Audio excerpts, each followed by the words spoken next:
Hello friends, welcome to my YouTube channel online website. दोस्तों, RRB examination prospective से आपका बहुत स्वागत है। और हमने यहाँ पर डिस्कशन कर रहे हैं हिस्ट्री के ऑब्जेक्टिव क्वेश्चंस।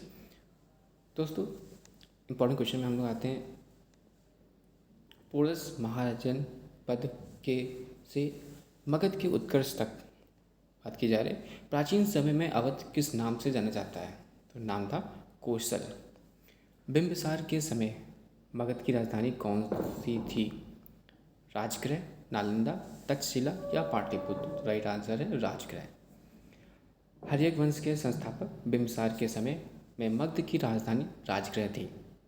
इसे गिरिवृक्ष के नाम से भी जाना जाता है। जैन ग्रंथ विविध तीर्थकल्प के अनुसार राजगृह नगर 5 पहाड़ियों विप्लुगिरी, रत्नगिरी, उदयगिरी, सोनागिरी तथा विभारगिरी के बीच बसा हुआ था। विख्यात शिल्पी महागोविंद ने यहाँ पर नगर निर्माण की योजना बनाई थी। मगध का कौन सा शासक बुद्ध का समकालीन था? चंद्रगुप्त मौर्य, अजातशत्रु, बिंबिसार या महापद्मनंद? तो सही आंसर है बिंबिसार। बिंबिसार मगध में हर्यक वंश का प्रथम शासक था। यह महात्मा बुद्ध का समकालीन था। इसने भगवान बुद्ध के निवास के लिए बेलूर नामक शहर विहार का निर्माण भी करवाया था। पंचमार्ग की सिक्का कहाँ चलता था? वैदिक काल में, हड़प्पा काल में, मौर्य काल में या उत्तर वैदिक काल में? पंचमार्ग सिक्के का प्रचलन 6वीं शताब्दी ईसा पूर्व में हुआ था। इसका प्रयोग मौर्य काल के व्यापक स्तर पर होता था। सिक्कों का अध्ययन यह कहते हैं क्या कहलाता है? सी, न्यूमस्टोकोलॉजी। क्या कहलाएगा? न्यूमेस्टिको या न्यूमेस्टिक कहलाता है सिक्कों का अध्ययन। इसकी व्याख्या हम लोग समझते हैं। तो दोस्तों, सिक्कों के अध्ययन को न्यूमेस्टिक कहा जाता है। अभिलेखों के अध्ययन को एपिग्राफी कहा जाता है और आर्कियोलॉजी पुरातत्व अध्ययन को हिस्टोग्राफी किसी विशेष विषय के इतिहास को का सारांश है। शिशुनाग ने अपनी राजधानी कहाँ बनाई थी? क्या होगा राइट आंसर दोस्तों? मुर्शिदाबाद में या पाटलिपुत्र में, वैशाली या मुंगेर में? शिशुनाग ने अपनी राजधानी वैशाली में बनाई थी। शिशुनाग ने अविनित एवं वत्सराज को जीतकर मगध साम्राज्य में मिलाया। इसके बाद इसने वैशाली को अपनी राजधानी बनाया, परंतु कालाशोक ने पुनः पाटलिपुत्र को अपनी राजधानी बनाया। क्वेश्चन नंबर 6 है दोस्तों, प्राचीन काल में किस जनपद की राजधानी उज्जैन थी? अवंती, कौशल, कौशाम्बी या राजगीर? तो राइट आंसर इज अवंती। आधुनिक मालवा का क्षेत्र ही प्राचीन अवंती महाजनपद का क्षेत्र है। यह महाजनपद 2 भागों में बटा था, उत्तरी अवंती तथा दक्षिणी अवंती। उत्तरी अवंती की राजधानी उज्जैन एवं दक्षिणी अवंती की राजधानी महिष्मती थी।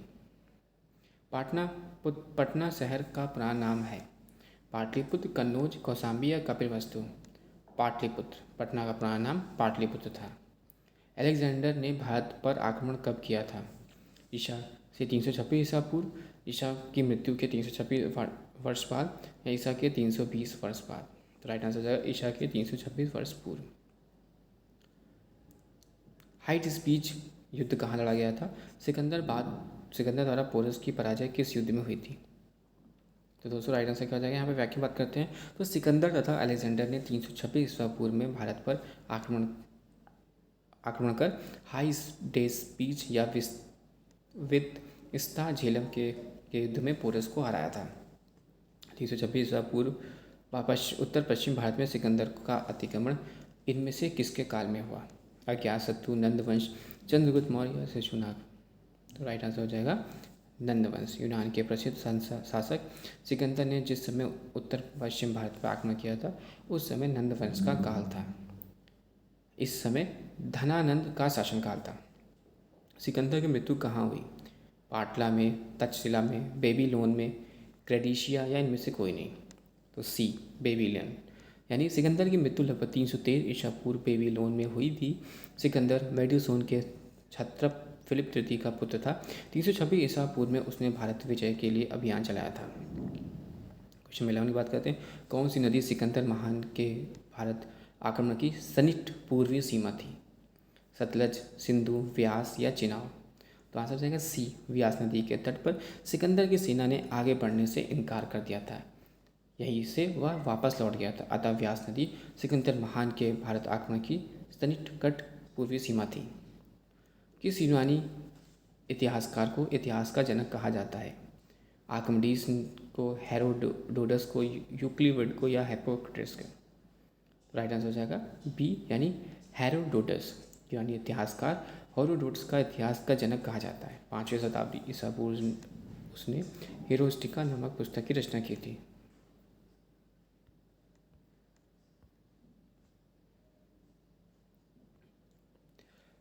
प्राचीन भारत में नालंदा और तक्षशिला वहाँ स्थित बड़े विश्वविद्यालयों के लिए प्रसिद्ध थे। वज्र संघ बहुसंख्यक राज्यों की एक संसद द्वारा शासित थी।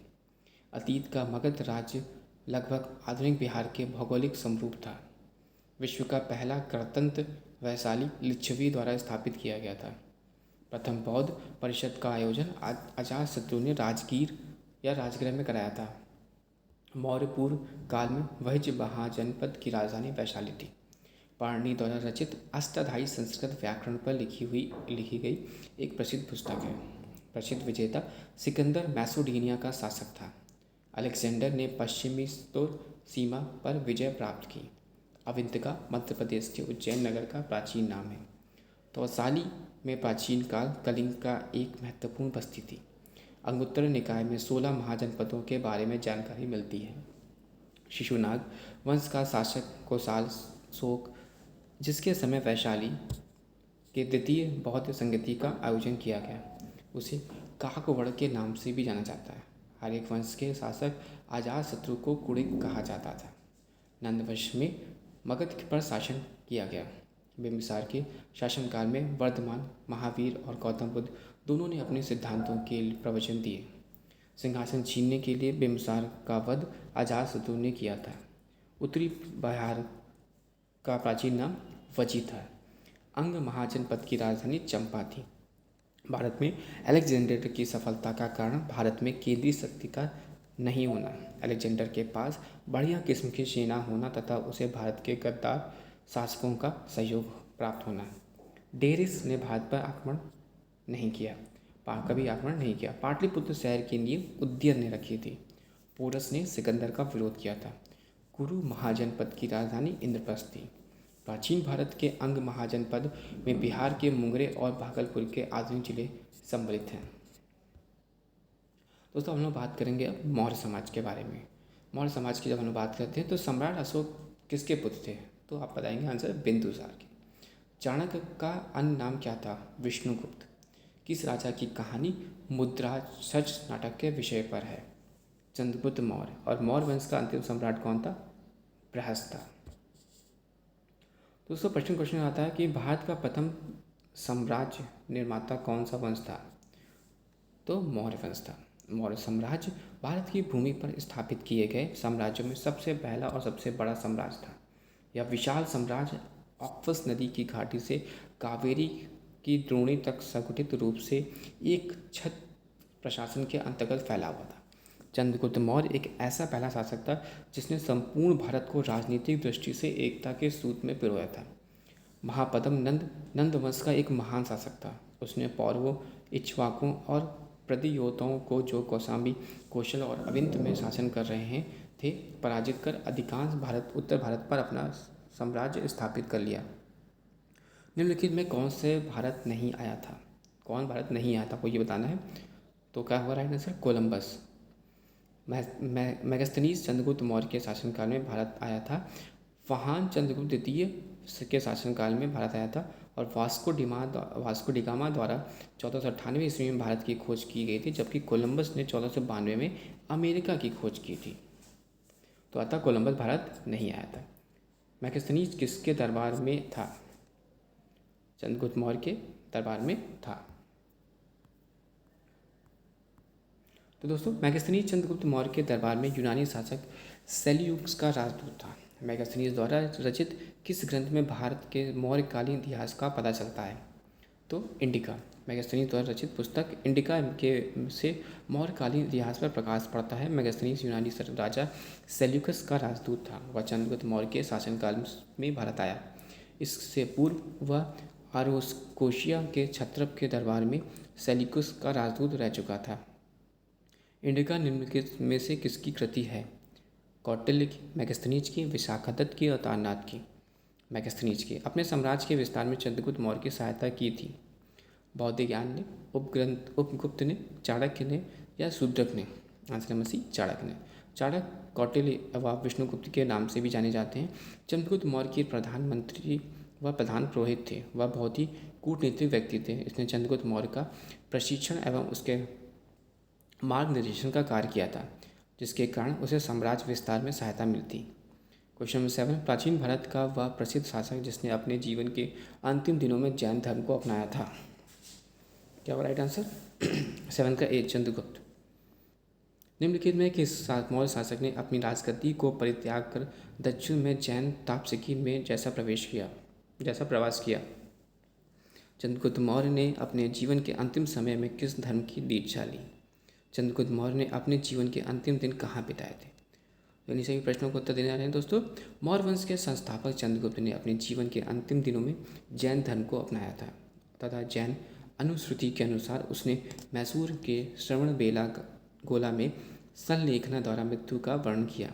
चंद्रगुप्त मौर्य ने जैन साधु भद्रबाहु से जैन धर्म की दीक्षा ली। चाणक्य किसका प्रधानमंत्री था? चंद्रगुप्त मौर्य का। चाणक्य चंद्रगुप्त मौर्य का प्रधानमंत्री था और चाणक्य की सहायता से ही चंद्रगुप्त ने विस्तृत मगध साम्राज्य की स्थापना की। चाणक्य बिंदुसार का प्रधानमंत्री भी रहा। चाणक्य को निम्न से जाना जाता है: समुद्रगुप्त, विष्णुगुप्त, श्रीगुप्त या नृसिंह। अर्थशास्त्र के लेखक कौन थे? चाणक्य का इतिहास में विष्णुगुप्त तथा कौटिल्य के नामों से जाना जाता है। पुराणों में उन्हें दिर्भज या श्रेष्ठ ब्राह्मण कहा गया है। उन्होंने राजशासन में के ऊपर अर्थशास्त्र नामक प्रसिद्ध ग्रंथ की रचना की। अर्थशास्त्र में 15 अधिकरण तथा 180 प्रकरण हैं। इसमें के श्लोकों की संख्या 4000 बताई गई। क्वेश्चन नंबर 10, निम्नलिखित में से कौन सा भारत का प्राचीनतम राजवंश है? वर्धन, कुषाण, मौर्य, गुप्त। दिए गए राजवंशों में से मौर्य राजवंश भारत का प्राचीनतम राजवंश है। इसकी स्थापना चंद्रगुप्त मौर्य ने की थी। चाणक्य या कौटिल्य चंद्रगुप्त मौर्य के प्रधानमंत्री थे। निम्नलिखित में से प्राचीनतम राजवंश कौन सा था? मौर्य, नंद, पल्लव, गुप्त। नंद।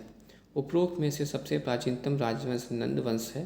नंद वंश की शासनकाल 340 ईसा पूर्व से 323 ईसा पूर्व तक, मौर्य वंश का शासनकाल 322 से 184 ईसा पूर्व, जबकि गुप्त वंश का शासनकाल 320 से 554 ईस्वी तथा पल्लव वंश का शासनकाल 171 ईसा पूर्व से 26 ईस्वी तक था।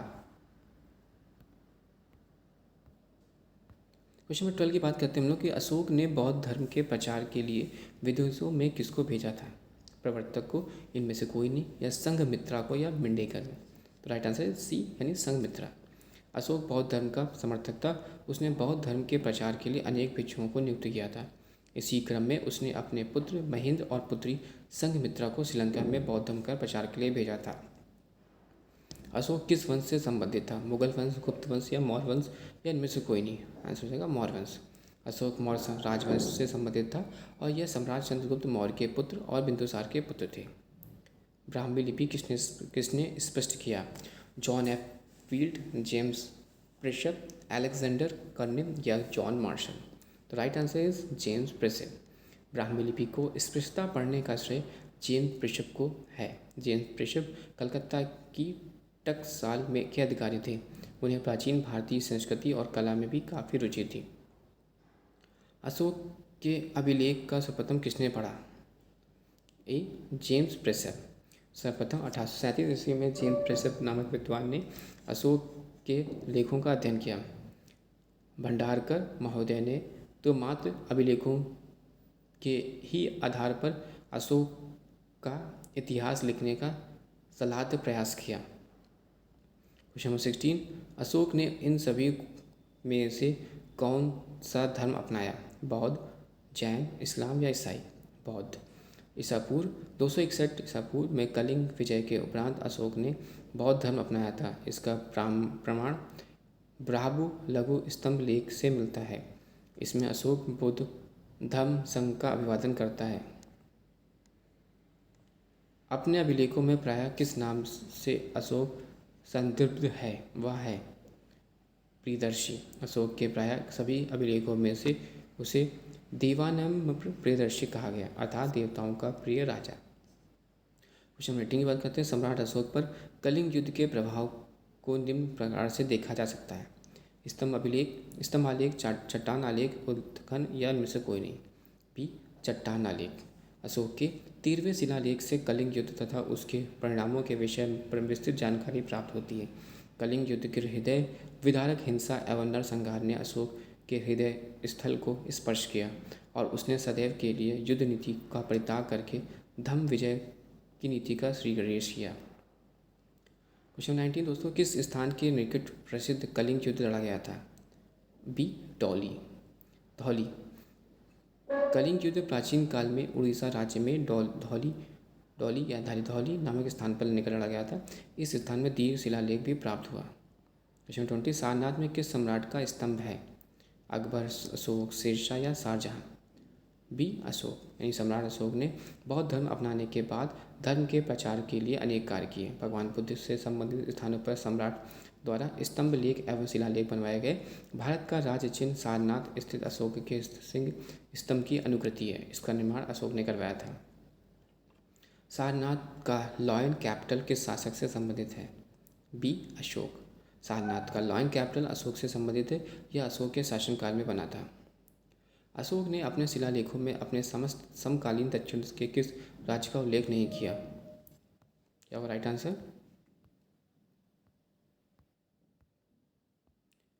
That is C Kushan. Ashoka के दूसरे शिलालेख में सुदूर दक्षिण के चोल, पांड्य, सतीपुण, केरल, पुत्र आदि राज्यों का उल्लेख मिलता है, किंतु कुषाण का उल्लेख नहीं मिलता है। मौर्य साम्राज्य में प्रचलित मुद्रा का नाम क्या था? ए पर्ण। मौर्य साम्राज्य में प्रचलित मुद्रा पर्ण थी। मौर्य काल में सिक्के सोने, चांदी तथा तांबे के बने होते थे। इन सिक्कों को निष्क और स्वर्ण कहा जाता था। चांदी के सिक्कों को कांसा पर्ण या धरण कहा जाता था। तांबे के सिक्कों को माशक कहलाते थे। काकड़ी भी तांबे का बना छोटा सिक्का होता था। निम्नलिखित में कौन मौर्य वंश का शासक नहीं है? ए अजातशत्रु। अजातशत्रु हर्यक वंश का शासक था। इसने 492 से 460 ईसा पूर्व तक मगध पर शासन किया। कुणिक इसका उपनाम था। यह बिंबिसार का पुत्र था। निम्नलिखित में से अशोक का उत्तराधिकारी कौन था? ए कुणाल। पुराणों और बौद्ध ग्रंथ दिव्यादन के अनुसार अशोक का उत्तराधिकारी कुणाल था। बिंदुसार अशोक के पिता थे तथा राहुल गौतम बुद्ध के पुत्र थे। मौर्य वंश का अंतिम राजा था? ए बृहदर्थ। मौर्य वंश का अंतिम राजा बृहदर्थ था। पुष्यमित्र शंकु इसके सेनापति था। इसने बृहदरथ को मारकर शंगु वंश की स्थापना की थी। महाकवि बाणभट्ट ने हर्षचरित में लिखा है कि अनार सेनापति पुष्यमित्र शंगु ने अपने स्वामी बृहस्पत मौर्य की सेनाओं का निरीक्षण करते हुए उसे कुचल डाला। प्रसिद्ध सांची स्तंभ किसके समय में बना था? आंसर नंबर ए सांची का स्तंभ अशोक ने बनवाया। सांची और सारनाथ के स्तंभों पर एक साथ 4 सिंहों की आकृतियां मंडित की गई थी। क्वेश्चन नंबर 28, पाटलिपुत्र निलगिरी से किन नदियों के संगम पर बसा है? सी गंगा और सोन। पाटलिपुत्र गंगा एवं सोन नदियों के संगम पर बसा है। इसकी स्थापना महाजनपद काल में हुई थी। परिष्ठ वर्णन गार्गी साहित्य एवं वायु पुराण के अनुसार उदययन ने गंगा एवं सोन नदी के संगम पर पाटलिपुत्र नामक राजधानी नगर की स्थापना की। आंसर नंबर सी सम्राट अशोक ने पत्थर के स्तंभों और पत्थर में तख्तों पर अपने डैश आदेश उत्कीर्ण करवाकर अपने राज्य के प्रमुख स्थानों पर स्थापित किए ताकि लोग तदनुसार आचरण कर सके। राइट आंसर इज ए यानी 14। अशोक के 14 शिलालेख विभिन्न लेखों का समूह है जो 8 भिन्न भिन्न स्थानों से प्राप्त किए गए।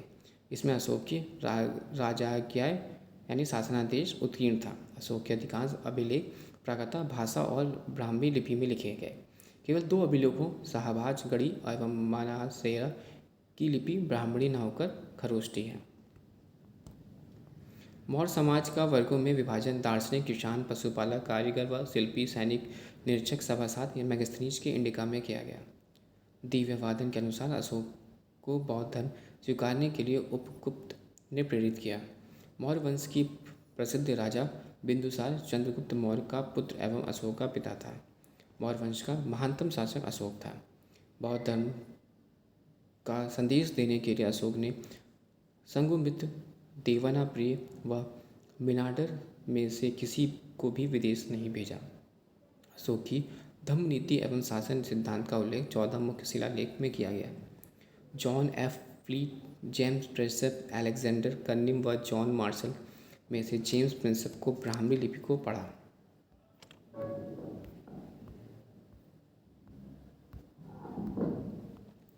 तीसरी बौद्ध संगति का आयोजन अशोक के शासनकाल में हुआ था और तीसरी बौद्ध संगति का आयोजन पाटलिपुत्र में मंगोलिपिक अध्यक्षता में किया गया। पाटलिपुत्र, तक्षशिला व उज्जैन मौर्य साम्राज्य के अंग थे, जबकि रामेश्वरम उनके राज्य सीमा से बाहर था। भारत सरकार द्वारा प्रतीक के रूप में सारनाथ स्थित स्तंभ के शीर्ष 4 शेर का ग्रहण किया गया। मध्य प्रदेश में सांची स्तूपों के लिए प्रसिद्ध है। प्रसिद्ध धम्मेक स्तूप सारनाथ में स्थित है। ग्रीक शासक सेल्यूकस को चंद्रगुप्त मौर्य ने हराया था। अशोक ने लघु शिलालेख सिद्धपुरा, रूपनाथ और जटिक रामेश्वर को तीनों स्थान प्राप्त हुए हैं। अपने साम्राज्य के विस्तार में चंद्रगुप्त मौर्य की सहायता चाणक्य ने की थी। धौली के निकट प्रसिद्ध कलिंग युद्ध लड़ा गया था। चंद्रगुप्त मौर्य के गुरु चाणक्य कौटिल्य थे। कोलंबस भारत नहीं आया था। पाणिनि का संबंध संस्कृत व्याकरण के क्षेत्र से। अशोक के प्रयत्नों में बौद्ध धर्म का एक वैश्विक धर्म बना। अशोक मौर्य वंश से संबंधित है। संगू राजवंश, जिसकी स्थापना पुष्यमित्र ने 885 ईसा पूर्व के आसपास की थी, मौर्य साम्राज्य का स्थान लिया। चंद्रगुप्त मौर्य चाणक्य के सहयोग से मगध का सिंहासन में बैठा। अशोक ने राधागुप्त के सहयोग से मौर्य सिंहासन ग्रहण किया। बिंदुसार ने आजीवक संप्रदाय का आश्रय दिया था। मौर्य प्रशासन में संनिधता कहलाने वाला अधिकारी मुख्य कोषाधिकारी था। धम्म नीति का प्रतिपादन अशोक द्वारा किया गया। अशोक ने श्रीलंका में बौद्ध प्रचारक भेजा। मौर्य वंश के संस्थापक चंद्रगुप्त मौर्य था। चाणक्य प्रसिद्ध राजा चंद्रगुप्त मौर्य के सलाहकार थे। सारनाथ का सिंह स्तंभ मौर्य राजवंश के कला का नमूना है। प्राचीन काल शासन कला एवं राज व्यवस्था का उल्लेख अर्थशास्त्र में मिलता है। विशाखदत्त रचित प्राचीन भारत नाटक मुद्रा राक्षस का विषय चंद्रगुप्त मौर्य के काल के दरबार में षड्यंत्रों में आधारित है। चंद्रगुप्त मौर्य के दरबार में यूनानी राजदूत मेगास्थनीज था। भारत का प्रथम राष्ट्रीय शासक चंद्रगुप्त मौर्य को माना जाता है। कौटिल्य के अर्थशास्त्र में वंश इतिहास नहीं है। मौर्य काल के 80 खंभों वाले असेंबली हॉल को खंडहर या कुम्हार पटना से संबंधित है। 14 मेजर रॉक एटलिट्स अशोक से संबंधित। अर्थशास्त्र के रचयिता विष्णुगुप्त चंद्रगुप्त मौर्य के समकालीन थे। प्राचीन भारत में कलिंग की राजधानी तौसाली थी। सारनाथ का लायन कैपिटल अशोक से संबंधित है। अशोक के स्तंभ में अशोक चक्र के नीचे सत्यमेव जयते शब्द उत्कीर्ण है। दोस्तों, thanks for watching and sharing. Video आपको अच्छा लगा हो तो प्लीज़ लाइक एंड सब्सक्राइब करिएगा। दोस्तों, साथ ही साथ डिस्क्रिप्शन बॉक्स में बुक्स के लिंक्स हैं, आप वहाँ से बुक परचेज कर सकते हैं और साथ ही साथ मेरा टेलीग्राम चैनल भी ज्वाइन कर सकते हैं। दोस्तों, thanks for watching and sharing.